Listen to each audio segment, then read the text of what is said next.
नमस्कार सभी साथियों को स्वागत करता हूं सभी का इस यूट्यूब चैनल पर जिसका नाम है स्टडी विद पीएन लोधा। साथियों, थर्ड ग्रेड शिक्षक भर्ती 4-5 फरवरी जो आपके 4-5 फरवरी 2023 को जो एग्ज़ाम होने वाला है लेवल 1 के लिए और लेवल 2 के लिए बेहद ही उपयोगी वीडियो है साथियों। शैक्षिक तकनीकी और शैक्षिक परिदृश्य का जो आपके टॉपिक है उसमें से बहुत ही सेलेक्टेड चीज़ें आज मैं आपके लिए लेकर आया हूँ साथियों। बिल्कुल क्वालिटी वाले प्रश्न, बिल्कुल शानदार मैटर आपको इस वीडियो में देखने को मिलने वाला है और बिल्कुल साथियों एग्जाम में भी इसी तरह से आपके प्रश्न बनने वाले हैं। तो वीडियो को पूरा देख करके जाइएगा। एक एक प्रश्न को अच्छी तरह से हल करने की कोशिश करना है। 1/3 आपके माइनस मार्किंग इस टेस्ट में रहने वाली है। तो चलिए पहला प्रश्न देखेंगे। प्रश्न संख्या 1 में क्या पूछा जा रहा है। देखो, मैंने इस वीडियो में आपके जो कंप्यूटर वाला जो सेक्शन है उसको भी सम्मिलित किया है, आईसीटी वगैरह है और इसके अलावा आपके जो शैक्षिक परिदृश्य इन सभी चीज़ों को इस वीडियो में मैंने सम्मिलित किया है। तो प्रश्न संख्या 1 है, www का पूरा नाम क्या है। World wide web, work wide web, working wide web और वर्ल्ड वर्किंग वेब। तो साथियों प्रश्न संख्या 1 में बताइएगा कौन सा आंसर आपका सही रहेगा। देखो, अपन मोबाइल में, लैपटॉप में कई बार www लगा करके और कोई भी साइट को हम सर्च करते हैं साथियों। तो आगे जो ये www लगाया जाता है इसका पूरा नाम होता है वर्ल्ड वाइड वेब। क्या होता है इसका पूरा नाम? वर्ल्ड वाइड वेब इसका पूरा नाम होता है। विकल्प 1 आपके प्रश्न संख्या 1 में सही है। प्रश्न संख्या 2 की ओर बढ़ेंगे साथियों। देखो, वीडियो पूरा देखोगे तभी इस चीज़ का आपको फायदा मिलेगा, तो वीडियो को पूरा देखना जरूर। देखो, प्रश्न संख्या 2 की ओर बढ़ेंगे। दूसरा प्रश्न है आपके, दीक्षा का पूरा नाम क्या है। भाई आपके देखो, दीक्षा से संबंधित 100% आपका प्रश्न आने वाला है साथियों, क्योंकि कोरोना काल में दीक्षा का आरंभ हुआ था। दीक्षा एप्लीकेशन का नाम है एक, ठीक है ना। दीक्षा नाम से एक एप्लीकेशन है और अभी एक और एप्लीकेशन चल रही है RKSMBK। तो ये RKSMBK और दीक्षा राइज, इन दोनों में से 100% मैं गारंटी देता हूँ आपसे प्रश्न जरूर पूछा जाएगा। तो देखो, विकल्प को देखिएगा। दीक्षा का पूरा नाम digital infrastructure for knowledge sharing, digital infrastructure for knowledge share, development infrastructure for knowledge sharing और डिजिटल इंफ्रास्ट्रक्चर फॉर नॉलेजिंग शेयरिंग। तो साथियों, दीक्षा का आपको यहाँ पर पूरा नाम बताना है कि जो दीक्षा शब्द है इसका पूरा नाम क्या है। तो देखो, डी से बनता है डिजिटल। क्या बनता है साथियों? डिजिटल बनता है। तो तीसरा विकल्प गलत। आई से क्या बनता है? इंफ्रास्ट्रक्चर। क्या बनता है? इंफ्रास्ट्रक्चर। तो ये तो गलत हो गया खैर। फिर यहाँ से के से बनता है नॉलेज। क्या बनता है साथियों? नॉलेज बनता है, ठीक है ना। तो के से बनेगा, फोर तो शब्द आ रहा है इसमें, नॉलेज शब्द बन जाएगा, तो नॉलेजिंग को भी आप यहाँ से हटा दीजिए। फिर दीक्षा, फिर एस के बाद में यहाँ पर एस से बनेगा आपके शेयरिंग। तो दीक्षा का पूरा नाम है digital infrastructure for knowledge sharing. ये दीक्षा का पूरा नाम है, इसको बहुत ही अच्छे तरीके से याद कर लेना। दीक्षा का पूरा नाम digital infrastructure for knowledge sharing है। विकल्प 1 आपके प्रश्न संख्या 2 में सही आंसर है। प्रश्न संख्या 3 की ओर बढ़ते हैं साथियों। तीसरा प्रश्न है, जब कोई वेब ब्राउज़र किसी भी वेब पेज को स्क्रीन पर प्रदर्शित करता है तो उस पेज का जो कोड होता है वो किस भाषा में होता है। URL में होता है, HTTP में होता है, HTML में होता है और न्यू सर्वर में होता है। तो प्रश्न संख्या 3 में बताओ भाई कौन सा विकल्प आपका इसका सही आंसर है। तो देखो, जब कोई वेब ब्राउज़र किसी भी वेब पेज को स्क्रीन पर प्रदर्शित कर रहा है और उस पेज का जो कोड है, उस भाषा की बात की जा रही है, तो साथियों उस पेज का जो कोड होता है वो HTML भाषा में होता है। किस भाषा में होता है? HTML भाषा में होता है। विकल्प नंबर 3 आपके तीसरे प्रश्न का बिल्कुल सही आंसर है। प्रश्न संख्या 4 की ओर बढ़ेंगे साथियों। चौथा प्रश्न देख लेते हैं, आपके प्रश्न संख्या 4 क्या है। लेकिन आप सभी को पता होगा कि स्टडी विद पीएन लोधा जो एप्लीकेशन है वो आपके प्ले स्टोर पर उपलब्ध है। तो प्ले स्टोर से एप्लीकेशन को जरूर डाउनलोड कीजिएगा साथियों। और प्ले स्टोर से अगर आपको एप्लीकेशन डाउनलोड करने में दिक्कत आ रही है तो इस एप्लीकेशन का लिंक मैंने कमेंट बॉक्स में भी दे दिया है, वहाँ से भी आप डाउनलोड कर सकते हो। प्रश्न नंबर 4 है, RKSMBK का पूरा नाम है क्या है। ये भी एक एप्लीकेशन है, जैसे हमने दीक्षा देखा था ना, उसी प्रकार है आपके RKSMBK। तो पूरा नाम बताना है। राष्ट्र के शिक्षा में बढ़ते कदम, राजस्थान के शिक्षा में बढ़ते कदम, राष्ट्र का शिक्षा में आकलन और राजस्थान का शिक्षण में आकलन, ठीक है ना, शिक्षण लिखा था। शिक्षण में आकलन। तो प्रश्न संख्या 4 में बताइएगा, जो RKSMBK है ये एप्लीकेशन का नाम है, इसकी आपको फुल फॉर्म बतानी है। तो साथियों प्रश्न संख्या 4 में बताओ भाई कौन सा विकल्प आपका सही रहेगा। देखो RKSMBK जो ऐप है इसका पूरा नाम है राजस्थान के शिक्षा में बढ़ते कदम, RKSMBK। तो साथियों राजस्थान के शिक्षा में बढ़ते कदम इसका पूरा नाम है। देखो कोरोना काल में बच्चों में जो एक तरह से पीछे रह गए मतलब बच्चों स्कूल बंद थे तो कहीं ना कहीं लर्निंग लॉस हुआ है, उस लर्निंग लॉस को कवर करने के लिए ही RKSMBK ऐप इसको बनाया गया है। तो बिल्कुल विकल्प नंबर 2 आपके सही है प्रश्न संख्या 4 में। प्रश्न संख्या 5 की ओर बढ़ते हैं। 5वां प्रश्न देख लेंगे साथियों। 5वां प्रश्न है, वेब पेज खुलते हैं, वेबसाइट पर खुलते हैं, वेब ब्राउजर पर खुलता है, वेब सर्वर पर खुलते हैं या इनमें से कोई नहीं। तो जब भी हम कोई वेब पेज खोलते हैं तो भाई कोई नहीं को तो आप हटा दीजिए। तो साथियों ये किस पर खुलते हैं, वेब सर्वर पर। किस पर खुलता है ये, वेब सर्वर पर कोई भी वेब पेज जो है ये ओपन होता है। थर्ड विकल्प आपके 5वें प्रश्न का सही आंसर है। प्रश्न संख्या 6 की ओर बढ़ते हैं साथियों। कुछ क्वेश्चन अभी मैंने मैराथन जो पेपर लिया था ऐप पर, तो देखो ऐप पर पूरे 150 प्रश्नों का पेपर लिया था study with PN Lodha application पर, और उन 150 प्रश्नों में से जो प्रश्न आपके शैक्षिक प्रौद्योगिकी में मैंने दिए थे, शैक्षिक परिदृश्य में दिए थे, तो कुछ प्रश्न तो मैंने उनमें से शामिल किए और कुछ प्रश्न आपको न्यू भी इसमें लगने वाले हैं। तो ये जो एप्लीकेशन है स्टडी विद PN लोधा, इस पर मैराथन टेस्ट हर संडे के दिन अपलोड भी होता है। लेवल 1 के लिए भी होता है और लेवल 2 के लिए भी होता है, जिसमें आप मेरिट वगैरह सब कुछ देख सकते हो। और साथियों रोजाना 2 टेस्ट भी यहाँ पर अपलोड होते हैं रोज डेली, जिसकी जो फीस रखी गई है इन सभी चीज़ों की 149 एग्जाम तक इसकी फीस रखी गई है। तो आपने टेस्ट सीरीज ज्वाइन नहीं कर रखी है तो टेस्ट सीरीज को जरूर ज्वाइन कीजिएगा साथियों। प्रश्न संख्या 6 में देख लेते हैं आपके प्रश्न नंबर 6 क्या है। शिक्षा दर्शन जो DD राजस्थान चैनल पर प्रसारित होने वाला टीवी प्रोग्राम है, जिसकी शुरुआत 1 जून 2020 को हुई थी, की पहल किसने की, डाइट ने, NCERT ने, SCERT ने या MHRD ने। तो देखो छठे प्रश्न में अगर हम देखें, शिक्षा दर्शन ये एक कार्यक्रम का नाम है, DD राजस्थान चैनल पर यह प्रसारित हुआ था और ये एक टीवी प्रोग्राम है साथियों। शुरुआत कब हुई थी, 1 जून 2020 को। मतलब प्रश्न में से ही आपके कई सारी चीज़ें क्लियर हो गई कि भाई शिक्षा दर्शन की शुरुआत 1 जून 2020 को हुई थी, किस चैनल पर, DD राजस्थान चैनल पर।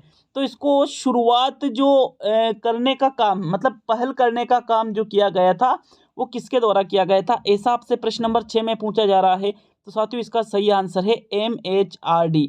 MHRD का पूरा नाम है मानव संसाधन विकास मंत्रालय। क्या है, मानव संसाधन विकास मंत्रालय के द्वारा ही इसकी पहल की गई थी। फोर्थ विकल्प आपके छठे प्रश्न का सही आंसर होगा। प्रश्न संख्या 7 की ओर बढ़ते हैं। 7वां प्रश्न देख लेंगे। प्रश्न संख्या 7 क्या है, इनमें से कौन सी सोशल नेटवर्किंग साइट नहीं है, ट्विटर, फेसबुक, प्रोग्रामर और इनमें से कोई नहीं। तो देखो वापस कोई नहीं को आप हटा सकते हो मित्रों। इनमें से जो सोशल नेटवर्किंग साइट नहीं है, तो भाई फेसबुक भी सोशल नेटवर्किंग साइट है, ट्विटर भी सोशल नेटवर्किंग साइट है, लेकिन प्रोग्रामर साथियों ये कोई सोशल नेटवर्किंग साइट नहीं है। अतः विकल्प नंबर जो 3 है आपके प्रश्न संख्या 7 का सही आंसर है। चलिए आगे बढ़ेंगे प्रश्न संख्या 8 की ओर। तो 8वां प्रश्न देख लेते हैं। प्रश्न संख्या 8 में क्या पूछा जा रहा है, देखो। उपलब्धि अभिप्रेरणा का संबंध है डगलस व हॉलैंड से, सिम्पसन से, थॉर्नडाइक से और मैकमिलन से। अब आप कहोगे कि सर इसमें साइकोलॉजी का भी एक प्रश्न आपने डाल दिया, तो वो बिल्कुल डाला है, मैंने जान करके ही डाला इस प्रश्न को। इंपॉर्टेंट क्वेश्चन है क्योंकि ये देखो उपलब्धि अभिप्रेरणा का जो सिद्धांत है ये डेविड मैकमिलन के द्वारा दिया गया है। किसके द्वारा दिया गया है, डेविड मैकमिलन के द्वारा ये दिया गया है ये सिद्धांत। इसी वजह से फोर्थ विकल्प आपके प्रश्न संख्या 8 का सही आंसर है। चलिए आगे बढ़ेंगे प्रश्न संख्या 9 की ओर। तो 9वां प्रश्न देख लेते हैं। प्रश्न संख्या 9 में क्या पूछ रहा है, स्वतंत्र भारत की दूसरी शिक्षा नीति कब घोषित की गई थी, 1964 में, 1968 में, 1986 में और 1992 में। देखो ये जो शिक्षा नीतियां हैं आपके ये शैक्षिक परिदृश्य के अंतर्गत आपसे पूछी जाएगी साथियों। तो अब तक स्वतंत्र भारत की कुल 3 शिक्षा नीतियां आई हैं। कितनी शिक्षा नीति आई है, 3। पहली शिक्षा नीति आई है 1968 में, दूसरी शिक्षा नीति आई है 1986 में और तीसरी शिक्षा नीति और अंतिम शिक्षा नीति आई है आपके 2020 में। तो 68 वाली पहली है, 1986 वाली दूसरी है स्वतंत्र भारत की। अब यहाँ पर कौन सी पूछ रहा है, दूसरी पूछ रहे हैं ना, तो फिर आपके कौन सा सही आंसर होगा, 1986 वाला जो थर्ड विकल्प है प्रश्न संख्या 9 का सही उत्तर है। चलिए 10वें प्रश्न की ओर बढ़ेंगे साथियों। आपके प्रश्न संख्या 10 में क्या पूछा जा रहा है, देखो 10वें प्रश्न को, नई शिक्षा नीति 2020 में मानव संसाधन विकास मंत्रालय का नाम बदलकर क्या कर दिया गया है, अध्ययन मंत्रालय, शिक्षा मंत्रालय, उच्च शिक्षा विभाग और इनमें से सभी। तो देखो जो भारत की तीसरी और अंतिम जो सबसे लेटेस्ट शिक्षा नीति आई है वो कौन सी है, 2020 वाली। 2020 वाली जो शिक्षा नीति है इसमें साथियों जो मानव संसाधन विकास मंत्रालय है इसका नाम बदलकर क्या कर दिया गया है, शिक्षा मंत्रालय कर दिया गया है। क्या कर दिया गया है, शिक्षा मंत्रालय। तो विकल्प नंबर 2 आपके 10वें प्रश्न का सही आंसर होगा। प्रश्न संख्या 11 की ओर बढ़ेंगे साथियों। 11वां प्रश्न देख लेंगे। देखो पहले इसका नाम शिक्षा मंत्रालय था, फिर मानव संसाधन विकास मंत्रालय कर दिया और फिर इसका नाम बदलकर वर्तमान में शिक्षा मंत्रालय कर दिया गया है। तो शिक्षा मंत्रालय, मानव संसाधन विकास मंत्रालय और फिर से शिक्षा मंत्रालय, ठीक है ना।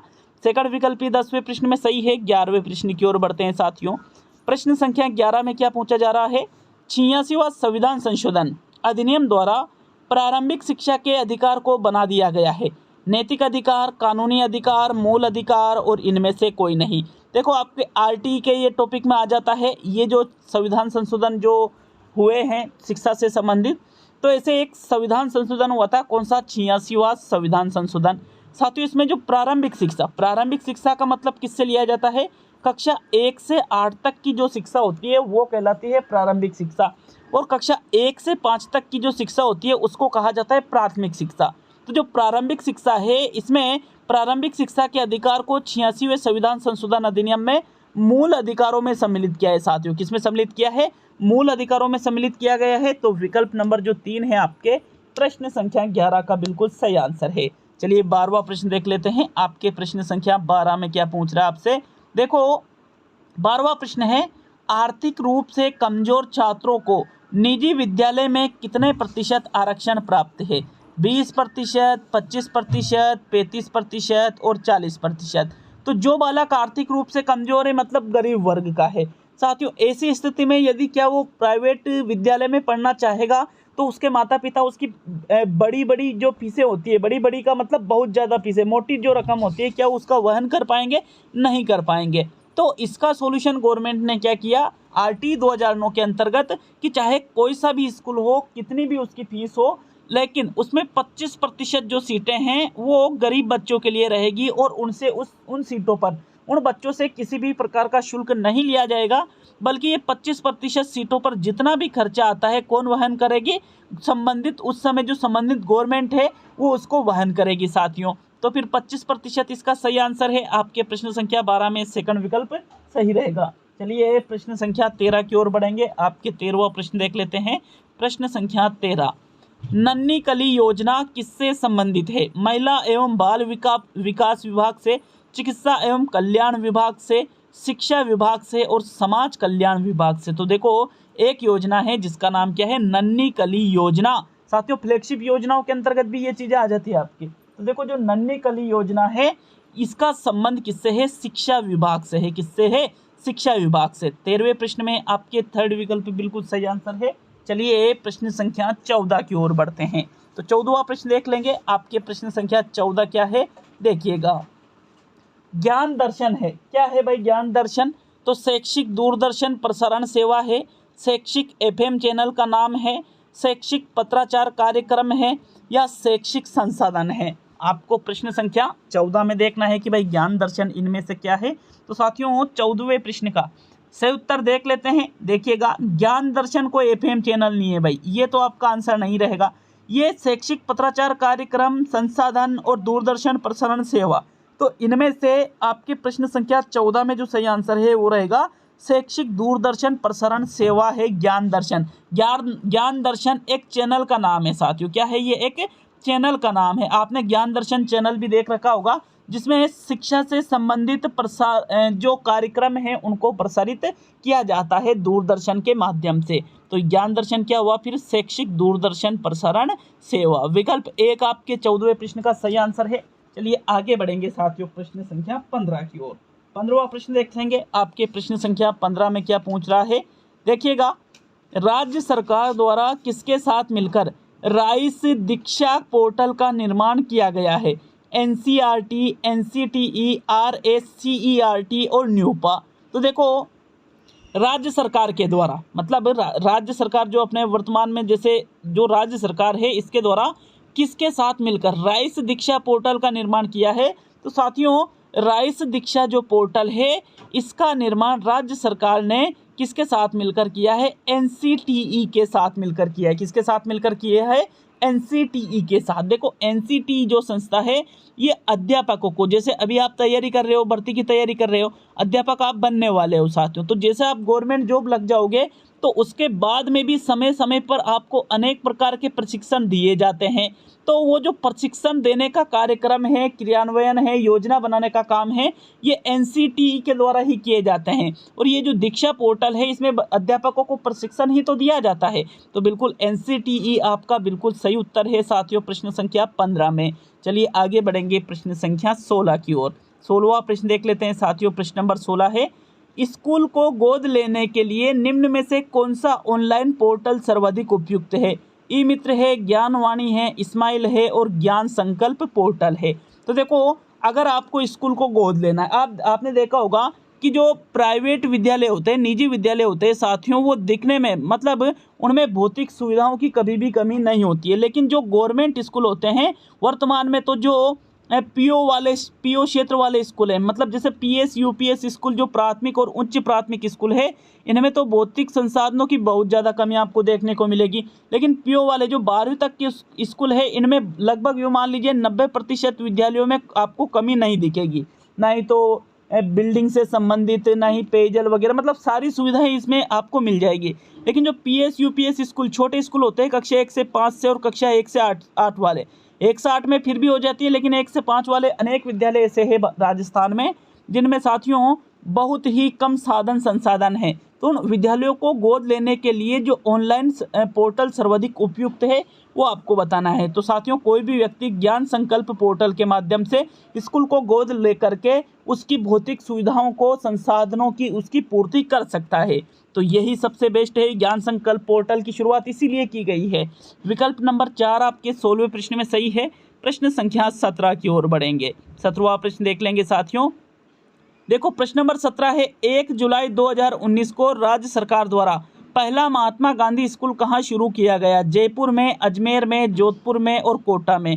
देखो पहला महात्मा गांधी अंग्रेजी मीडियम स्कूल, टाइपिंग मिस्टेक की वजह से यहाँ पर अंग्रेजी शब्द टाइपिंग मतलब टाइपिंग होना छूट गया है साथियों, क्योंकि इंग्लिश मीडियम स्कूल जो गवर्नमेंट ने चलाए हैं तो उनकी जो शुरुआत की गई थी साथियों, सबसे पहले आपके जयपुर में उस इंग्लिश मीडियम स्कूल को खोला गया था, Mahatma Gandhi English medium school को, जो कि जयपुर में मानसरोवर में खोला गया था साथियों। मानसरोवर जयपुर में पहला विद्यालय इंग्लिश मीडियम महात्मा गांधी वाला खोला गया था। कब? 1 जुलाई 2019 को। मोस्ट इंपॉर्टेंट है ये डेट, इसको अच्छी तरह से याद रख लेना है। 17वें प्रश्न में आपके जयपुर वाला जो प्रथम विकल्प है यही आपका सही आंसर है। चलिए आगे बढ़ेंगे प्रश्न संख्या 18 की ओर। तो 18वां प्रश्न देख लेते हैं। आपके प्रश्न नंबर 18 में क्या पूछ रहा है? इनमें से कौन सी विधि नवाचारी शिक्षण विधि नहीं है? प्रोजेक्ट विधि, केस स्टडी, व्याख्यान विधि और इनमें से कोई नहीं। तो कोई नहीं को तो आप विकल्प में से हटा सकते हो। देखो प्रोजेक्ट विधि और केस स्टडी जो है, केस स्टडी जो प्रोजेक्ट विधि जो साथियों दोनों ही किसमें सम्मिलित होगी? नवाचारी शिक्षण विधियों में सम्मिलित होगी। लेकिन व्याख्यान विधि नवाचारी शिक्षण विधियों में सम्मिलित नहीं की जा सकती है। इसी वजह से भाई ये तो पुरानी विधि है। तो तीसरा विकल्प आपके 18वें प्रश्न का सही आंसर है। चलिए सेकंड लास्ट प्रश्न देख लेते हैं। मुझे पूरा विश्वास है कि आपको इस वीडियो में बहुत कुछ नया सीखने को मिला होगा साथियों। 19वां प्रश्न है, एडुसेट किस संस्था के सहयोग से प्रारंभ किया गया? इसरो अहमदाबाद के सहयोग से, इग्नू दिल्ली के सहयोग से, एनसीईआरटी दिल्ली के सहयोग से और एससीईआरटी उदयपुर के सहयोग से। तो देखो एडुसेट जो है एक उपग्रह का नाम है और भारत में उपग्रह छोड़ने का काम कौन करता है? इसरो करता है। गुजरात में अहमदाबाद में स्थित है। तो साथियों ये जो एडुसेट है ये इसरो अहमदाबाद के सहयोग से प्रारंभ किया गया है। विकल्प नंबर आपका जो प्रथम है प्रश्न संख्या 19 का बिल्कुल सही आंसर है। अब अंतिम और 20वां प्रश्न देखेंगे साथियों। मैंने आपको बता दिया है कि स्टडी विद पेन लोदा एप्लीकेशन पर टेस्ट सीरीज चलाई जा रही है और जिसकी फीस नाम मात्र की रखी गई है ओनली 149। तो अगर आपने ज्वाइन नहीं कर रखी है तो ज्वाइन जरूर करिएगा। ये सारी चीज़ें आपको वहाँ पर बहुत पहले ही प्रोवाइड करवा दी गई है। तो देखो 20वां प्रश्न है, राज्य सरकार के शिक्षा विभाग के सभी परिपत्र एवं आदेश प्रकाशित होते हैं लेख विज्ञ में, बोर्ड जनरल में, समाचार परिपत्र में और शिविरा पत्रिका में। तो देखो राज्य सरकार राज्य सरकार का एक विभाग है, कौन सा विभाग? शिक्षा विभाग। शिक्षा विभाग के द्वारा अगर कोई आदेश जारी किए जाते हैं या कोई परिपत्र प्रकाशित किया जाता है तो किसमें प्रकाशित होता है साथियों? लेख विज्ञ में जी नहीं होता है, बोर्ड जनरल में इसमें भी नहीं, कंफ्यूजन हो जाता है, समाचार परिपत्र में या शिविरा पत्रिका में। तो भाई ये जो आदेश है जो परिपत्र है ये शिविरा पत्रिका में प्रकाशित होते हैं। किसमें प्रकाशित होते हैं? शिविरा पत्रिका में। फोर्थ विकल्प आपके 20वें प्रश्न का सही आंसर है। अब कमेंट करके ये जाना साथियों कि 20 में से कितने प्रश्न सही किए, कितने गलत किए, माइनस मार्किंग के बाद आपके कितने प्रश्न यहाँ पर बच रहे हैं। तो वीडियो अच्छा लगे लाइक शेयर करिएगा, चैनल पर नए हो तो सब्सक्राइब जरूर करिएगा। मिलते हैं नेक्स्ट वीडियो में। बहुत बहुत धन्यवाद सभी का वीडियो को पूरा देखने के लिए।